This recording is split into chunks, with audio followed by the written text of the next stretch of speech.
నమస్కారం, NTV news కి స్వాగతం. హెడ్లైన్ చూద్దాం.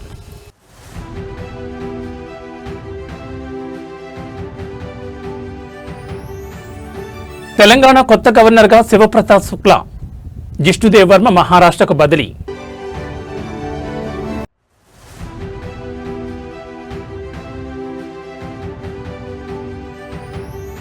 ఏపీలో జనాభా విప్లవం, 2 లేదా అంతకంటే ఎక్కువ మంది పిల్లలుంటే 25,000 నగదు కానుక.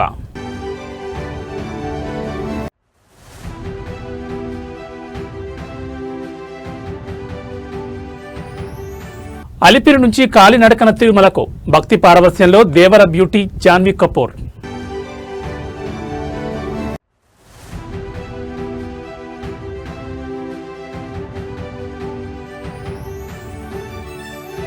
ఇంగ్లాండ్ పనిపట్టారు, ఫైనల్లోకి దూసుకెళ్లారు, ప్రతీకారం తీర్చుకున్న రోహిత్ సేన. ఇక డీటెయిల్స్ చూస్తే, దేశంలోనే కీలకమైన రాజకీయ మార్పులకు కేంద్ర ప్రభుత్వం శ్రీకారం చుట్టింది. 9 రాష్ట్రాలకు గవర్నర్లను, కేంద్రపాలిత ప్రాంతాలకు లెఫ్టినెంట్ గవర్నర్లను మారుస్తూ రాష్ట్రపతి భవన్ సంచలన నిర్ణయం తీసుకుంది. ఇందులో భాగంగా తెలంగాణ రాష్ట్రానికి నూతన గవర్నర్గా శివప్రతాప్ శుక్లా పేరును ఖరారు చేశారు. ఇప్పటి వరకు హిమాచల్ ప్రదేశ్ గవర్నర్గా బాధ్యతలు నిర్వర్తించిన శివప్రతాప్ శుక్లా ఇకపై తెలంగాణ గవర్నర్గా బాధ్యతలు చేపట్టనున్నారు. ఇంతకాలం తెలంగాణ గవర్నర్గా సేవలందించిన జిష్ణుదేవ్ వర్మ మహారాష్ట్ర గవర్నర్గా బదిలీ చేస్తూ కేంద్రం ఆదేశాలు జారీ చేసింది. కేవలం తెలంగాణ మాత్రమే కాకుండా తమిళనాడు, పశ్చిమ బెంగాల్, బీహార్ వంటి రాష్ట్రాల్లో కూడా గవర్నర్లను మారుస్తూ తీసుకున్న ఈ నిర్ణయం రాజకీయ వర్గాల్లో చర్చనీయాంశమైంది. ముఖ్యంగా ఎన్నికలు రానున్న రాష్ట్రాల్లో ఈ మార్పులు కీలక పరిణామంగా కనిపిస్తున్నాయి. ఉత్తరప్రదేశ్ చెందిన శివప్రతాప్ శుక్లా గతంలో కేంద్ర మంత్రిగా కూడా పనిచేసిన అనుభవజ్ఞులు కావడంతో తెలంగాణ రాజ్భవన్ కార్యకలాపాల్లో ఎలాంటి మార్పులు వస్తాయన్న ఉత్కంఠ ఇప్పుడు అందరిలోనూ మొదలైంది. జిష్ణుదేవ్ వర్మ మహారాష్ట్ర గవర్నర్గా బాధ్యతలు చేపట్టనుండగా కొత్త గవర్నర్ శివప్రతాప్ శుక్లా ఎప్పుడు ప్రమాణ స్వీకారం చేస్తారనే దానిపై మరికొద్ది గంటల్లో స్పష్టత రానుంది. తెలంగాణ రాజకీయాల్లో మరో సంచలన మార్పునకు రంగం సిద్ధమైందా? గత 4 ఏళ్లుగా ఎదుర్కొంటున్న న్యాయపరమైన చిక్కుల నుంచి విముక్తి పొందిన తర్వాత కల్వకుంట్ల కవిత తన తదుపరి కార్యాచరణను ప్రకటించారు. తిరుమల వెంకటేశ్వర స్వామి వారి ఆశీస్సులతో తనపై ఉన్న మరకలు తొలగిపోయాయని చెప్తూనే సరికొత్త రాజకీయ ప్రయాణానికి శ్రీకారం చుట్టారు. గత 4 ఏళ్లుగా అనుభవించిన మనోవేదన వర్ణాతీతం, కానీ చివరికి ధర్మమే గెలిచిందంటూ కవిత ఎమోషనల్ అయ్యారు. సత్యం, న్యాయం తమ వైపే ఉన్నాయని మొదటి నుంచి చెప్తున్నానని, ఇప్పుడు స్వామివారి దయతో క్లీన్ చిట్ రావడంతో తన మొక్కును చెల్లించుకోవడానికి కాలినడకన తిరుమలకు వచ్చానని ఆమె స్పష్టం చేశారు. అయితే ఈ పర్యటనలో అందరినీ ఆశ్చర్యపరిచిన విషయం ఆమె చేసిన రాజకీయ ప్రకటన. కేవలం ఆధ్యాత్మిక పర్యటనగానే కాకుండా తెలంగాణ భవిష్యత్పై తన విజన్ను ఆమె బయటపెట్టారు. తెలంగాణ ప్రజల పక్షాన తెలంగాణ ఇంటి పార్టీగా పనిచేయడానికి రానున్న రోజుల్లో ఒక రాజకీయ పార్టీని ఏర్పాటు చేయబోతున్నాం. ఈ ఒక్క మాట ఇప్పుడు 2 రాష్ట్ర రాజకీయాల్లో పెను సంచలనంగా మారింది. ఇప్పటికే తెలంగాణ జాగృతి అధ్యక్షురాలుగా సాంస్కృతిక రంగంలో తన ముద్ర వేసిన కవిత ఇప్పుడు నేరుగా కొత్త పార్టీ వైపు అడుగులు వేయడం వెనుక ఉన్న వ్యూహం ఏంటి? తెలంగాణ అస్తిత్వం కోసం ప్రజల గొంతుగా మారడమే లక్ష్యంగా ఈ ఇంటి పార్టీ ఉండబోతోందని ఆమె హింటించారు. పాత కేసుల నుంచి విముక్తి లభించడంతో ఇక పూర్తి స్థాయిలో ప్రజాక్షేత్రంలోకి వెళ్లాలని ఆమె నిర్ణయించుకున్నట్లు కనిపిస్తోంది. మరి కవిత ఏర్పాటు చేయబోయే ఈ కొత్త పార్టీ స్వరూపం ఎలా ఉండబోతోంది? పార్టీ పేరేమిటి? ఇది తెలంగాణ రాజకీయాల్లో ఎలాంటి సమీకరణలను మార్చిపోతోంది?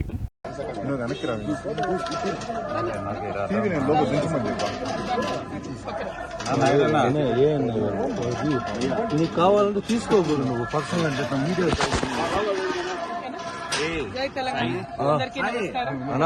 నాకు రావట్లేదు. నేను గత 4 సంవత్సరాలుగా పడుతున్నటువంటి మనోవేదన ఆ స్వామివారి దయ వల్ల మరి కంప్లీట్ గా నేను ఏదైతే చెప్తూ వచ్చాను, సత్యం నా వైపు ఉంది, న్యాయం నా వైపు ఉంది, భగవంతుడు నా వైపు ఉన్నాడని చెప్తూ వచ్చాను. అదే నిజమని రుజువు చేస్తూ కంప్లీట్ గా కోర్టులో మరి క్లీన్ చీట్ రావడంతో స్వామివారికి కాలినడకన వచ్చి మొక్కు చెల్లించుకుంటానని అనుకున్నాను. దానికోసం ఇవాళ ఇక్కడికి రావడం జరిగింది. నిన్న కాలినడకన కొండకెక్కి ఈరోజు పొద్దున్నే స్వామివారి దర్శనం చేసుకోవడం జరిగింది.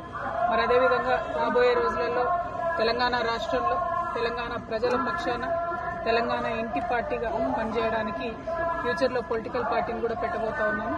కాబట్టి దానికి కూడా ఖచ్చితంగా స్వామివారి ఆశీస్సులు ఉంటాయి, దయ ఉండాలని చెప్పి కోరుకొని మరి వాళ్ళు దర్శనం చేసుకోవడం జరిగింది.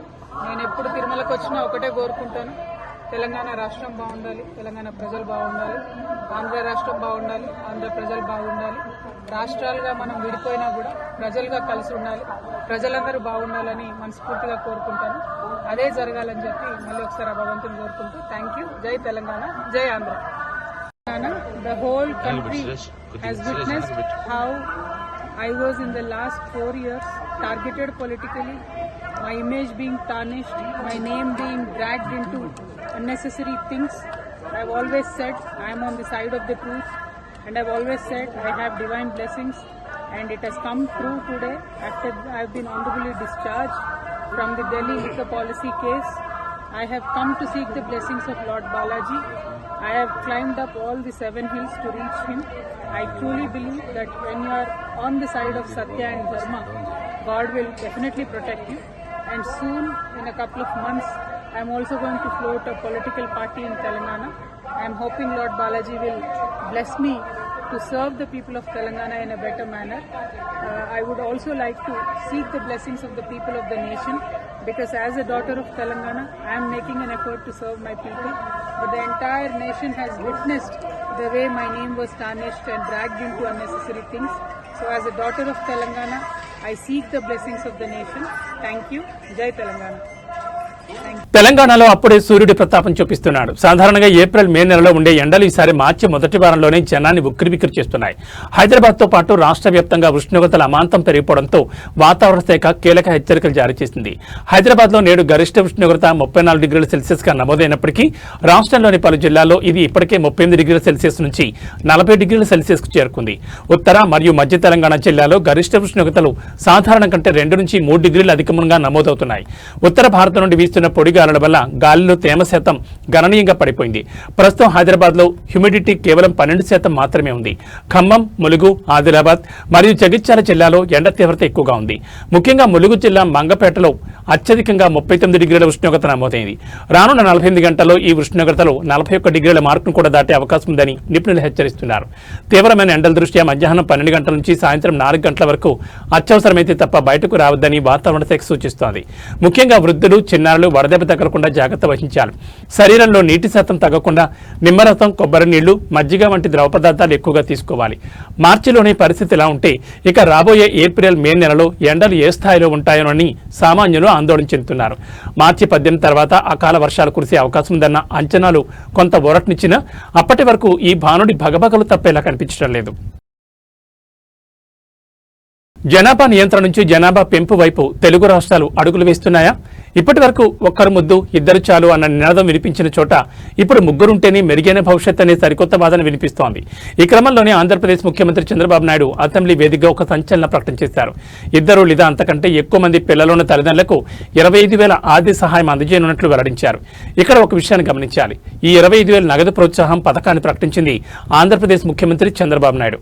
మార్చి 5, 2026న ఏపీ అసెంబ్లీలో ప్రవేశపెట్టిన డ్రాఫ్ట్ పాపులేషన్ మేనేజ్మెంట్ పాలసీలో భాగంగా ఈ ప్రతిపాదన చేశారు. తెలంగాణలో ప్రస్తుతం ఇటువంటి కొత్త పథకం అధికారికంగా ప్రకటించలేదు. 2వ లేదా 3వ సంతానం కలిగిన తల్లిదండ్రులకు డెలివరీ సమయంలోని 25,000 అందజేస్తారు.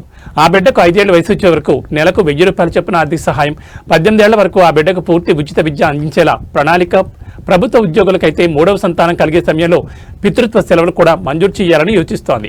దక్షిణ భారతదేశంలో ముఖ్యంగా ఆంధ్రప్రదేశ్లో సంతానోత్పత్తి రేటు క్రమంగా పడిపోతోంది. ఇదే పరిస్థితి కొనసాగితే 2047 నాటికి రాష్ట్రంలో వృద్ధుల సంఖ్య పెరిగి యువశక్తి తగ్గిపోతుందని, జపాన్ వంటి దేశాలు ఎదుర్కొన్న సంక్షోభం ఇక్కడ కూడా వచ్చే ప్రమాదం ఉందని సీఎం ఆందోళన వ్యక్తం చేశారు. అందుకే ప్రజలను ఎక్కువ మంది పిల్లలను కనమని ప్రోత్సహించడానికి ఈ నిర్ణయం తీసుకున్నారు. ఈ పాలసీ మార్చి చివరి నాటికి తుది రూపు దాల్చి ఏప్రిల్ 1, 2026 నుంచి అమల్లోకి వచ్చే అవకాశం ఉంది. మరి ఏపీ బాటలోనే తెలంగాణ ప్రభుత్వం కూడా ఎలాంటి నిర్ణయం తీసుకుంటుందా అనేది వేచి చూడాలి. ఇప్పుడు మంది 1.5% టీఎఫ్ఆర్, దాన్ని 2.1కి తీసుకెళ్ళాలి. ఛాలెంజ్ అంతా ఎకానమీ అభివృద్ధి అవుతూ ఉంది. అభివృద్ధి అయినప్పుడు ఆటోమేటిక్గా డబ్బులు సంపాదించే విధానంలో పిల్లలు దొరుకునే పరిస్థితి వస్తూ ఉంది.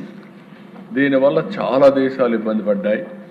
అందుకే ఒక నూతనమైన విధానం కోసం ఈరోజు మేము ఆలోచించేది, ఈ 2వ బిడ్డ కానీ చైల్డ్ కానీ 2 కంటే అబౌవ్ ఎంతమంది వాళ్ళు ఇచ్చేస్తే డెలివరీ సమయంలోనే 25,000 రూపాయలు ఆ పేరెంట్స్కి డబ్బులు ఇస్తామని చెప్తున్నారు. ఇది ఒక పెద్ద గేమ్ చేంజర్గా తయారవుతుంది. దీన్ని మనం చేయగలిగితే చాలా వరకు ఉపయోగపడుతుంది. ఇంకొక పక్కన ఇది కాకుండా మీరందరూ ఆలోచించినప్పుడు ఎవరైతే గవర్నమెంట్లో పనిచేసే వాళ్ళందరికీ భార్య భర్త ఈక్వల్ పేరెంటింగ్ అది చేయాలనుకున్నప్పుడు మగవాళ్ళకు కూడా రెండో బెడ్ అయితే 1 నెల అదనంగా పేరెంటింగ్ కోసం లీవ్ గ్రాంట్ చేస్తాం. అదే మరి 2వ బెడ్ కన్నా 3వ బెడ్ అయితే అనదర్గా 1 మంత్ 2 నెలలు ఇస్తాం. అంటే 1 ఇయర్ ఉండేది 1 మంత్ ఎక్కువగా ఇచ్చి దీనికి ప్రోత్సహిస్తామని చెప్పి కూడా నేను మీకు తెలియజేస్తున్నా. ఇది ఓవరాల్గా మీరు ఆంధ్రప్రదేశ్ రాజకీయాల్లో ఊహించని పరిణామం చోటు చేసుకుంది. టీడీపీ ఎమ్మెల్యే కొలిక్పూడి శ్రీనివాసరావు తన సొంత ప్రభుత్వంపైనే కాకుండా గత ప్రభుత్వంపై కూడా సంచలన వ్యాఖ్యలు చేశారు. జగన్ ప్రభుత్వంలో నాపై ఒక్కరోజు కూడా దాడి జరగలేదు, నన్ను చంపడానికి ఎవరూ ప్రయత్నించలేదంటూ ఆయన చేసిన వ్యాఖ్యలు ఇప్పుడు రాష్ట్ర వ్యాప్తంగా చర్చకు దారితీస్తున్నాయి. అసలు కొలిక్పూడి ఇలా ఎందుకు అనాల్సి వచ్చింది? ఆయనకు సొంత పార్టీ నుంచే ముప్పు పొంచి ఉందా? ప్రస్తుత కూటమి ప్రభుత్వంలో తన ప్రాణాలకు రక్షణ లేదని, సొంత పార్టీ నేతలే తనను ఇబ్బంది పెడుతున్నారని కొలిక్పూడి ఆవేదన వ్యక్తం చేస్తున్నారు. గత వైసీపీ ప్రభుత్వ హయాంలో తాను తీవ్రమైన విమర్శలు చేసినప్పటికీ అప్పట్లో తనపై ఎలాంటి దాడులు జరగలేదని గుర్తు చేస్తూ ప్రస్తుత పరిస్థితిపై అసహనం వ్యక్తం చేశారు. తిరువూరు నియోజకవర్గంలో ఎంపీ కేసినేని చిన్నితో ప్రోటోకాల్ విషయంలో వస్తున్న విభేదాలే ఈ వ్యాఖ్యలకు ప్రధాన కారణమని రాజకీయ విశ్లేషకులు భావిస్తున్నారు. కొలిక్పూడి వ్యాఖ్యలు టీడీపీ అధిష్టానానికి పెద్ద తలనొప్పిగా మారాయి. ఇప్పటికే పార్టీ రాష్ట్ర అధ్యక్షుడు పల్లా శ్రీనివాసరావు కొలిక్పూడిపై చర్యలు తీసుకునే అవకాశం ఉందని హెచ్చరించారు. అయితే నన్ను చంపడానికి పార్టీలోని కుట్రలు జరుగుతున్నాయని ఎమ్మెల్యే నేరుగా ఆరోపించడం కూటమి సర్కార్లో కలకలం రేపుతోంది. జగన్ ప్రభుత్వంలో క్షేమంగా ఉన్నానని చెప్పడం ద్వారా ఆయన తన అసంతృప్తిని పతాక స్థాయికి తీసుకెళ్లారు. మరి కొలిక్పూడి వ్యాఖ్యలపై టీడీపీ హైకమాండ్ ఎలా స్పందిస్తుంది?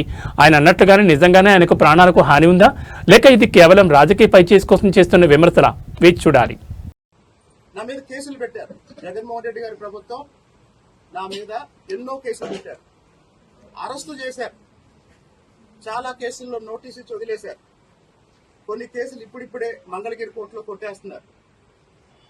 కానీ ఏ రోజు కూడా జగన్మోహన్ రెడ్డి ప్రభుత్వం నా మీద దాడి చేయలేదు, దాడి చేయడానికి ప్రయత్నం చేయలేదు, నన్ను చంపడానికి ప్రయత్నం చేయలేదు.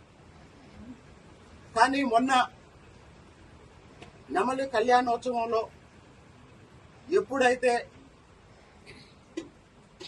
నేను పట్టు వస్త్రాలు సమర్పించి ఇంటికి వచ్చానో, వచ్చిన తర్వాత నిఘా వర్గాల ద్వారా నాకు తెలిసింది ఏంటంటే, తెలిసిన సమాచారాన్ని బట్టి నేను అడిగే ప్రశ్నలు ఏంటంటే, దేవాలయానికి వెళ్ళిన తర్వాత అతిలోక సుందరి శ్రీదేవి తనయ బాలీవుడ్ సెన్సేషన్ జాన్వీ కపూర్ మరోసారి తన భక్తిని చాటుకున్నారు. షూటింగులతో ఎంతో బిజీగా ఉన్న తిరుమల శ్రీవారిని దర్శించుకోవడం ఆమెకు ఒక ఆనవాయితీ. నిన్న రాత్రి జాన్వీ కపూర్ అలిపిరి వద్ద ప్రత్యేక పూజలు నిర్వహించి కాలినడకన సప్తగిరులను అధిరోహించారు. దీనికి సంబంధించిన విజువల్స్ ఇప్పుడు సోషల్ మీడియాలో వైరల్ అవుతున్నాయి. సంప్రదాయబద్ధంగా పసుపు రంగు దుస్తుల్లో మెరిసిపోయిన జాన్వీ అలిపిరి పాదాల మండపం వద్ద మోకాళ్లపై కూర్చుని భక్తి శ్రద్ధలతో కొబ్బరికాయ కొట్టి తన యాత్రను ప్రారంభించారు. లగ్జరీ కార్లు, విమానాల్లో తిరిగే సెలబ్రిటీ అయినప్పటికీ సామాన్య భక్తురాల్లా కాలినడకనే కొండ ఎక్కడంపై అభిమానులు ప్రశంసలు కురిపిస్తున్నారు. ఇటీవల విడుదలైన తన సినిమాల విజయం లేదా రాబోయే ప్రాజెక్టుల కోసం ఆమె ఈ మొక్కు తీర్చుకున్నట్టు తెలుస్తోంది. జాన్వీ కపూర్ కు తిరుమల అంటే కేవలం ఒక క్షేత్రం మాత్రమే కాదు, అది ఆమె తల్లి శ్రీదేవికి అత్యంత ఇష్టమైన ప్రదేశం. తల్లి మరణం తర్వాత ప్రతి పుట్టినరోజున లేదా ప్రతి ముఖ్యమైన సందర్భంలోనూ జాన్వీ తిరుమలకు రావడం చూస్తూనే ఉన్నాం. తిరుమల కొండపై నాకు ప్రశాంతత లభిస్తుంది, నా తల్లి జ్ఞాపకాలు ఇక్కడ సజీవంగా ఉన్నట్లు అనిపిస్తుందని గతంలో ఆమె పలుమార్లు పేర్కొన్నారు. ప్రస్తుతం ఎన్టీఆర్ సరసన దేవర వంటి భారీ ప్రాజెక్టులతో బిజీగా ఉన్న జాన్వీ ఈ యాత్ర ద్వారా ఆధ్యాత్మిక శక్తిని పొందే ప్రయత్నం చేస్తున్నారు. నేడు ఉదయం విరామ సమయంలో జాన్వీ కపూర్ శ్రీవారిని దర్శించుకున్నారు.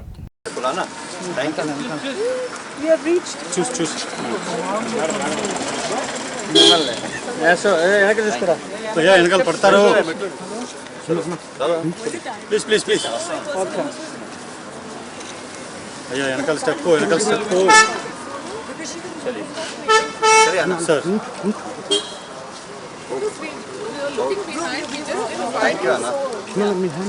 you were not in the vicinity. हो गया Because I kept waiting for you guys to come in the Thank you. Anna, please. Request है अंबल है. అయిపోయింది లాస్ట్ అయిపోయింది Thank you. చెప్పురా हो అయిపోయింది गया Anna, बहुत अच्छा. మీరే వస్తారు మీరే వచ్చేస్తున్నారు ఆమె అడ్డమండమంటాను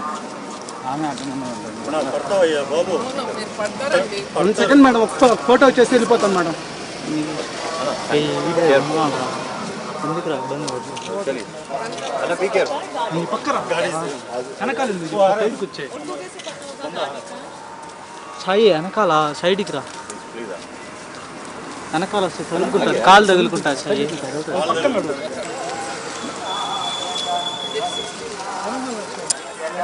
It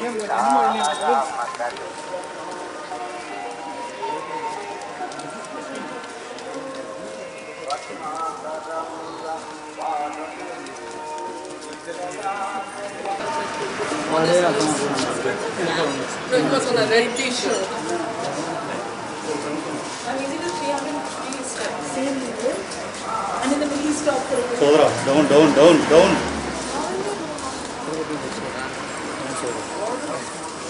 Krishna, उनके पास ఓకే है హాయ్ అమర ప్రపంచవ్యాప్తంగా యుద్ధ జ్వాలలు ఎగిసిపడుతున్న వేళ భారత ఇంధన భద్రత విషయంలో ఒక కీలక మలుపు తిరిగింది. పశ్చిమాసియాలో భీకర యుద్ధం కారణంగా చమురు రవాణా స్తంభించిపోతుందన్న ఆందోళన మధ్య అమెరికా భారత్కు ఒక భారీ మినహాయింపునిచ్చింది. రష్యా నుంచి చమురు కొనుగోలు చేసేందుకు భారత్పై ఎలాంటి ఆంక్షలు ఉండవని అమెరికా స్పష్టం చేసింది. యుఎస్ ట్రెజరీ కార్యదర్శి స్కౌట్ బెసెంట్ ఎక్స్ వేదికగా ఈ సంచలన విషయాన్ని వెల్లడించారు. రష్యా చమురు దిగుమతులపై భారత్కు మినహాయింపిస్తున్నట్లు ఆయన ప్రకటించారు. ప్రస్తుతం ఇజ్రాయెల్, ఇరాన్ ఉద్రిక్తతల వల్ల రెడ్ సీ మార్గంలో చమురు రవాణాకు తీవ్ర ఆటంకాలు ఏర్పడ్డాయి. ఈ నేపథ్యంలో ప్రపంచ మార్కెట్లో చమురు ధరలు ఆకాశాన్ని తాకకుండా ఉండాలంటే భారత్ వంటి పెద్ద దేశాలకు రష్యా చమురు అందరం తప్పనిసరని అమెరికా గుర్తించింది. యుద్ధం మొదలైనప్పటి నుంచి పశ్చిమ దేశాల ఒత్తిడి ఉన్నప్పటికీ భారత్ తన జాతీయ ప్రయోజనాలకే పెద్దపీట వేసింది. రష్యా నుంచి తక్కువ ధరకు చమురును కొనుగోలు చేయడం ద్వారా విదేశీయంగా పెట్రోల్, డీజిల్ ధరలు పెరగకుండా నియంత్రించగలిగింది. భారత్ తన అవసరాల కోసం రష్యా చమురును కొనడం వల్ల ప్రపంచ మార్కెట్లో డిమాండ్ తగ్గి ఇతర దేశాలకు కూడా మేలు జరుగుతుందని గతంలోని భారత విదేశాంగ శాఖ స్పష్టం చేసింది. ఇప్పుడు అదే వాదనను అమెరికా కూడా అంగీకరించడం విశేషం. ఈ మినహాయింపు వల్ల భారత్కు రష్యా నుంచి నిరంతరాయంగా క్రూడ్ ఆయిల్ సరఫరా అవుతుంది. దీనివల్ల అంతర్జాతీయంగా చమురు ధరలు పెరిగినా భారత్లో పెట్రోల్ ధరలు స్థిరంగా ఉండే అవకాశం ఉంది. దేశీయ ద్రవ్యోల్బణం అదుపులో ఉంటుంది. రవాణా ఖర్చులు పెరగకుండా సామాన్యుడిపై భారం తగ్గుతుంది. పశ్చిమాసియాలో యుద్ధం తీవ్రమవుతున్నా అమెరికా ఇచ్చిన ఈ మినహాయింపు భారత్కు ఒక పెద్ద దౌత్య విజయమని చెప్పొచ్చు. మరి ఈ నిర్ణయం రష్యా భారత్ సంబంధాలను ఇంకా ఏ స్థాయికి తీసుకెళ్తుందో చూడాలి. మరి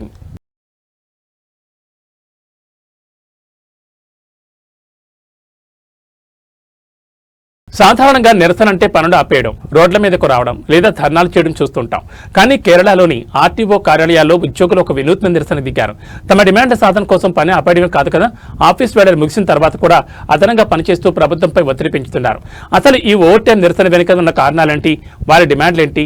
కేరళ రాష్ట్ర వ్యాప్తంగా ఉన్న ప్రాంతీయ రవాణా కార్యాలయాల్లో ఈ వెరైటీ సమ్మె కొనసాగుతోంది. మోటార్ వెహికల్ డిపార్ట్మెంట్లోని మినిస్టీరియల్ స్టాఫ్ ప్రమోషన్ అవకాశాలను ప్రభుత్వం తగ్గించిందని ఉద్యోగులు ఆరోపిస్తున్నారు. రిక్రూట్మెంట్ ప్రమోషన్లకు సంబంధించిన స్పెషల్ రూల్స్ లో ప్రభుత్వం చేసిన మార్పులు తమకు అన్యాయం చేస్తున్నాయని వారు వాదిస్తున్నారు.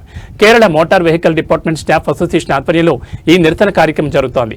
పాలక్కాడ్కు చెందిన సీనియర్ క్లర్క్ సురేష్ కుమార్ ఈ నిరసనపై స్పందిస్తూ సాయంత్రం 5 గంటలకు ఆఫీస్ టైం ముగిసినా రాష్ట్ర వ్యాప్తంగా ఉన్న మా ఉద్యోగులందరం మరో 3 గంటల పాటు అదనంగా పనిచేస్తున్నాం. మా సమస్యలను ప్రభుత్వం గుర్తించి చేసిన తప్పులను సరిదిద్దుకుంటుందని భావిస్తున్నామని తెలిపారు. ప్రజలకు ఇబ్బంది కలగకుండా అదే సమయంలో తమ నిరసన ప్రభుత్వం దృష్టికి వెళ్లేలా ఈ మార్గాన్ని ఎంచుకున్నట్లు వారు చెబుతున్నారు. వివిధ రాష్ట్ర ప్రభుత్వ శాఖల్లో రిక్రూట్మెంట్, ప్రొబేషన్ మరియు ప్రమోషన్ల కోసం ప్రత్యేక నిబంధనలు సవరిస్తూ కేరళ సర్కార్ నిర్ణయం తీసుకుంది. దీనివల్ల కింది స్థాయి సిబ్బందికి అందాల్సిన పదోన్నతులు నిలిచిపోయే ప్రమాదం ఉందని, అర్హత ఉన్న వారికి అన్యాయం జరుగుతుందని ఉద్యోగ సంఘాలు ఆందోళన వ్యక్తం చేస్తున్నాయి.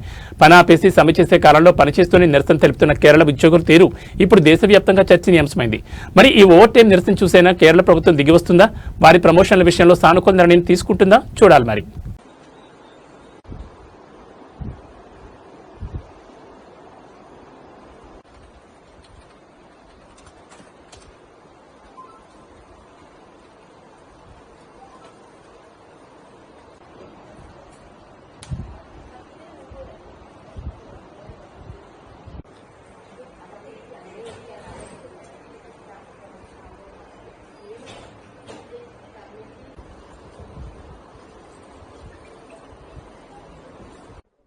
Why you are protested by extra working time?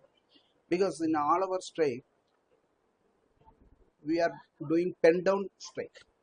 Actually, it is against the interest of public as well as the interest of government, and not doing work is not a good thing for the society as well as the public as well as the government, right? So we are doing our additional hours after 5 p.m. We are doing 3 more hours on this particular day all over the state. So this will be noticed by all, and our grievances should know to all the people, all the public and the government. We think government will take appropriate corrective measures to redress our issues. It is the statewide protest by Kerala Motor Vehicle Department. దేశాభివృద్ధికి వెన్నెముక్క ఉన్న వ్యవసాయ రంగం మరియు గ్రామీణ ఆర్థిక వ్యవస్థను మరింత బలోపేతం చేసే దిశగా కేంద్ర ప్రభుత్వం అడుగులు వేస్తోంది. కేంద్ర బడ్జెట్ 2026-27లో కేటాయించిన నిధులను క్షేత్రస్థాయిలో ఎలా అమలు చేయాలి అన్న అంశంపై నేడు నిర్వహించనున్న కీలకమైన వెబినార్ను ఉద్దేశించి ప్రధాని నరేంద్ర మోడీ ప్రసంగించనున్నారు. వ్యవసాయం మరియు గ్రామీణ పరివర్తన అనే థీమ్తో ఈ వీడియో కాన్ఫరెన్స్ జరగనుంది. బడ్జెట్లో ప్రకటించిన పథకాలు కాగితాలకే పరిమితం కాకుండా గడువులోగా ప్రజలకు ఎలా చేరాలనే దానిపై ప్రధాని దిశానిర్దేశం చేయనున్నారు. ఈ వెబినార్లో కేంద్ర మంత్రులు, రాష్ట్ర ప్రభుత్వాల ప్రతినిధులు, వ్యవసాయ శాస్త్రవేత్తలు, వివిధ రైతు సంఘాల నాయకులు మరియు బ్యాంకింగ్ రంగ నిపుణులు పాల్గొంటున్నారు. వ్యవసాయంలో డ్రోన్ల వినియోగం, డిజిటల్ అగ్రికల్చర్ మిషన్ మరియు ఎరువుల వినియోగంపై శాస్త్రీయ దృక్పథాన్ని పెంపొందించడం ఈ సెషన్ ప్రధాన ఎజెండా. గత కొన్నేళ్లుగా కేంద్ర ప్రభుత్వం బడ్జెట్ తర్వాత ఇటువంటి వెబినార్లను నిర్వహించడం ఒక ఆనవాయితీగా మార్చుకుంది. దీనివల్ల ప్రభుత్వానికి మరియు వాటాదారులకు మధ్య సమన్వయం పెరుగుతుందని భావిస్తున్నారు. ముఖ్యంగా పప్పు ధాన్యాల ఉత్పత్తిలో స్వయం సమృద్ధి, నూనె గింజల సాగు పెంపుదల మరియు గ్రామీణ ప్రాంతాల్లో మౌలిక సదుపాయాల కల్పనకు ఈ ఏడాది బడ్జెట్లో పెద్దపీట వేశారు. ఈ ప్రసంగంలో ప్రధానంగా నేచురల్ ఫార్మింగ్ మరియు చిన్న రైతుల ఆదాయాన్ని పెంచే మార్గాలపై తన విజన్ను పంచుకోనున్నారు. అలాగే గ్రామీణ పర్యాటకం మరియు గ్రామీణ స్టార్టప్స్ ద్వారా ఉపాధి అవకాశాలను ఎలా మెరుగుపరచుకోవచ్చనే దానిపై కూడా కీలక ప్రకటనలు చేసే అవకాశం ఉంది. आदरणीय प्रधानमंत्री जी, आदरणीय मंत्री कृषि एवं किसान कल्याण और ग्रामीण विकास, आदरणीय मंत्री मत्स्य पालन, पशुपालन और डेयरी, आदरणीय राज्य मंत्रीगण, एग्रीकल्चर एंड रूरल ट्रांसफॉर्मेशन विषय पर आयोजित वेबिनार में आदरणीय प्रधानमंत्री जी का हार्दिक स्वागत है। सर, इस वेबिनार में सभी स्टेक होल्डर्स, किसान, पशुपालक, मत्स्य पालक, स्वयं सहायता समूह की दीदियां, experts, scientist, processors, traders, startups, industry, institutions और कॉपरेटिव्स के प्रतिनिधि जुड़े हैं। साथ ही साथ केंद्र और राज्यों के अधिकारीगण भी साथ में जुड़े हैं। सर, मैं आप सभी का भी स्वागत करता हूं। सर, भारत सरकार ने कृषि और संबद्ध क्षेत्र के विकास और संवर्धन को सर्वोच्च प्राथमिकता दी है और हमारे किसान, पशुपालक, मत्स्य पालक भाई बहनों का कल्याण सभी नीतिगत निर्णयों के केंद्र में रहा है। Kollywood super star TVK party అధినేత విజయ్ వ్యక్తిగత జీవితం ఇప్పుడు దేశవ్యాప్తంగా హాట్ టాపిక్ గా మారింది. గత కొద్ది రోజులుగా తన భార్య సంగీత్తో విడాకుల వ్యవహారం కోర్టు మెట్లెక్కిన తరుణంలో విజయ్ తీసుకున్న ఒక నిర్ణయం అందరినీ ఆశ్చర్యపరిచింది. నిన్న రాత్రి చెన్నైలో జరిగిన ఒక హై ప్రొఫైల్ వెడ్డింగ్ రిసెప్షన్ లో విజయ్ నటి త్రిషా కృష్ణన్తో కలిసి జంటగా హాజరయ్యారు. ఈ విజువల్స్ ఇప్పుడు సోషల్ మీడియాలో సెన్సేషన్ క్రియేట్ చేస్తున్నాయి. నిర్మాత కల్పాతి ఎస్ సురేష్ తనయుడి రిసెప్షన్ కు విజయ్, త్రిష ఇద్దరు ఒకే రంగు సాంప్రదాయ దుస్తుల్లో మెరిచిపోయారు. విజయ్ సిల్క్ షర్ట్ పంచెలు రాగా త్రిష మ్యాచింగ్ శారీలో కనిపించారు. ఇద్దరు ఒకే కారులో వేదిక వద్దకు రావడం, కలిసి స్టేజ్ పైకి వెళ్లడం, దంపతులను ఆశీర్వదించడం విశేషం. భార్య సంగీత వేసిన విడాకుల పిటిషన్లో ఒక నటితో వివాహేతర సంబంధం అనే ఆరోపణలు వచ్చినా కేవలం వారం రోజుల వ్యవహారంలోనే విజయ్ ఇలా బహిరంగ త్రిషతో కనిపించడం బోల్డ్ మూవ్ అని విశ్లేషకులు భావిస్తున్నారు. రాబోయే 2026 తమిళనాడు అసెంబ్లీ ఎన్నికల్లో పోటీ చేయబోతున్న విజయ్ తన ఇమేజ్ విషయంలో ఇంత రిస్క్ ఎందుకు తీసుకుంటున్నారనేది ఇప్పుడు $1 మిలియన్ ప్రశ్న.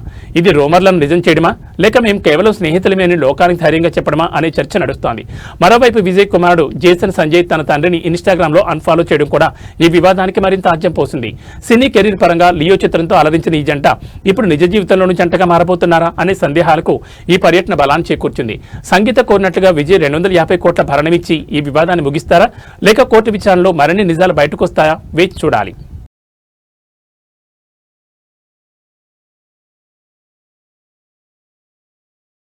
యావత్ భారతావని ఎప్పుడెప్పుడా ఎదురుచూస్తున్న క్షణం వచ్చేసింది. టీ20 వరల్డ్ కప్ లో భారత్ అప్రతిహత జయత్రాత కొనసాగుతోంది.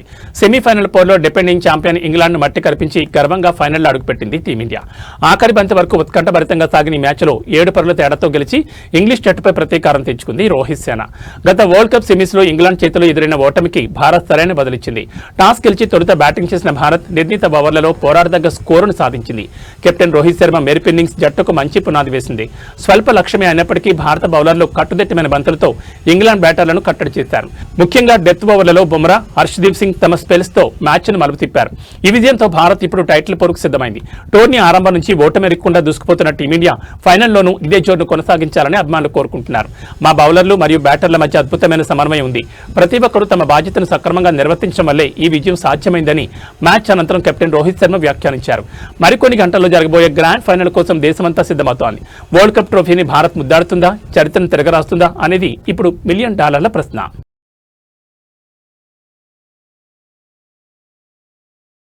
న్యూస్ ముగించే ముందు హెడ్లైన్స్ మరోసారి.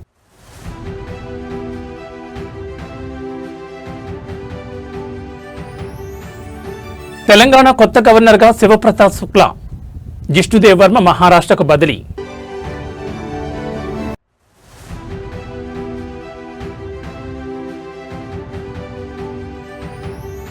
ఏపీలో జనాభా విప్లవం, 2 లేదా అంతకంటే ఎక్కువ మంది పిల్లలుంటే 25,000 నగదు కానుక.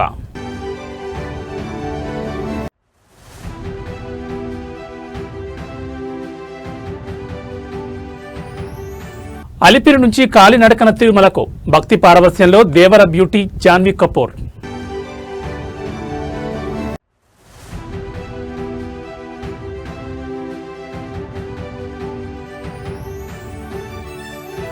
ఇంగ్లాండ్ పనిపట్టారు, ఫైనల్లోకి దూసుకెళ్లారు, ప్రతీకారం తీర్చుకున్న రోహిత్ సేన. ఏబీ బులెటిన్ విశేషాలు. నమస్కారం.